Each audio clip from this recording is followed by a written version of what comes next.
এই পৃথিবীর নিয়ম কি জানেন?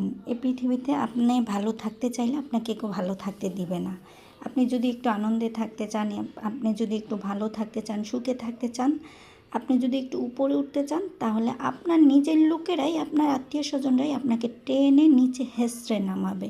আর এই পৃথিবীর নিয়মই এটা, যে নিজেদের লোকেরাই, আপন মানুষরাই ক্ষতি করে, আপন মানুষরাই পিছে শত্রুর মতো লেগে থাকে। পর মানুষ কখনোই শত্রুর মতো লাগে না, আর পরেরা কখনোই পেছনে লেগে থাকে না। যাই হোক, আর কিছু বলতে চাই না। আসসালামু আলাইকুম, সবাই কেমন আছেন? আজকে আমার মন চাইলো রাত্রেবেলা একটু বেরোতে, তাই রাতের বেলা একটু ঘুরতে বেরোলাম। তো আমি কোথায় গেলাম আজকে আপনাদের সাথে সব কিছুই শেয়ার করব, আর কোথায় খেলাম, কার সাথে গেলাম, সব কিছুই বলবো। এটা হলো 100 ফিট, 100 ফিটের একদম লাস্ট মাথায় ওভারব্রিজের পরে আমরা গিয়েছি একটা রেস্টুরেন্টে। তো আমি একা যাইনি, আমার সাথে একজন গিয়েছে, এই যে কথাকে নিয়ে গিয়েছি। তো যাওয়ার সময় খুবই ভালো লেগেছে। হঠাৎ করে আমরা যাওয়ার সাথে সাথেই রাস্তার মধ্যে একটা অ্যাক্সিডেন্ট ঘটে। সেটা একটা বাইক আর রিক্সা, অটো রিক্সা মুখোমুখি হয়ে এমনভাবে অ্যাক্সিডেন্টটা ঘটে যে একদম দুইটা মহিলা রিক্সার মধ্যে থাকে, ছিটকে পড়ে যায়, বাইকওয়ালাও ছিটকে একদম নিচে পড়ে যায়। তো সেটা দেখে আমরা আবার ভিতরে চলে আসি। ভিতরে এসে রেস্টুরেন্টের ভিতরে ঢুকে যাই। ঢুকে গিয়ে দেখি যে এত সুন্দর একটা পরিবেশ, রাতের বেলা না আসলে এই সুন্দর পরিবেশটা, এত সুন্দর দৃশ্য, এত সুন্দর জায়গা আমি মিস করতাম। দিনের বেলা আসলে হয়তো বা এত সুন্দর লাগতো না, কিন্তু রাতের বেলা এই রেস্টুরেন্টের ভিতরে এত সুন্দর জায়গা, আসলে আমার মনটাই ভালো হয়ে গিয়েছে। মনটা একটু খারাপ ছিল বলেই বের হয়েছিলাম, কিন্তু গাছগাছালি, তারপরে এই যে সুইমিং পুল, ছোট ছোট রং বেরঙের মাছ, আমি সবগুলো দেখাচ্ছিলাম আমার সাথে কথাকে। তো এখানে আমি ঘুরে ঘুরে পিক তুলছিলাম, ভিডিও করতেছিলাম। খুবই সুন্দর একটা জায়গা। সেও একটু ভিডিও করতেছিল, ছবি তুলতেছিল।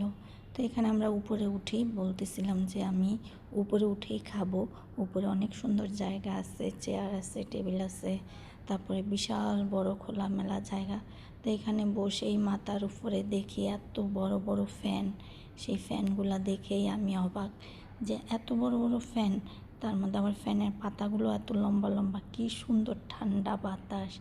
এই রেস্টুরেন্টের পরিবেশটা খুবই সুন্দর ছিল, খুবই দারুণ ছিল। আমার তো একদম মনটাই ভালো হয়ে গিয়েছে।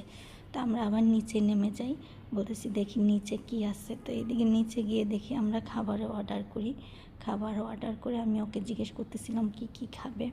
তো এইদিকে ও আমাকে বললো যে আপনি যা খান। এর মধ্যে দেখি এক মামা ফুটকা বন্দুক দিয়ে ফুটায়। তো আমিও গিয়ে একটু দুষ্টামি করলাম, বললাম যে মামা দেখি আমাকে একটু দেন, আমি ফুটাই। তো উনিও আমাকে মার্বেল দিয়ে দিচ্ছিল, আমি ফোটাচ্ছিলাম। তো এইগুলো দেখো আবার আরেক দল বলবে যে বুড়া বেটি ঢং করে। দেখো, আসলে বয়সকালেই ঢং করতে হয়। এর মধ্যে আমাদের খাবার রেডি, আমরা খাবার খেতে চলে এসেছি। আমাদের খাবারটা চলে এসেছে। তো আমি সবাইকে খাবার পরিবেশন করে দিচ্ছিলাম। এখানে কোক আর বার্গার নিয়েছিলাম আমরা, আর ফ্রেঞ্চ ফ্রাই নিয়েছিলাম। যাই হোক, আমাদের খাওয়া দাওয়া শেষ। এখন আমরা খেয়েও গেছি, আবার নিয়েও নিলাম বাসার জন্য। ওর বাসার জন্য নিয়ে নিল, আমি আমার বাসার জন্য নিয়ে নিলাম। এটাই দেখাচ্ছিলাম। তো ভেতরের রাস্তাটা এতটাই বড়, কি বলবো, রেস্টুরেন্টটা খুবই ভিতরে, অনেক লম্বা, হেঁটে যেতে হয় অনেকখানি রাস্তা। তো আমরা রিক্সা নিয়ে নিলাম, রিক্সা নিয়ে দুজনে। আজকে আমাদের ভিডিও এই পর্যন্ত। সবাই ভালো থাকবেন, সুস্থ থাকবেন। আমার ভিডিওটা ভালো লাগলে লাইক, কমেন্ট, শেয়ার করে দিবেন। আল্লাহ হাফেজ।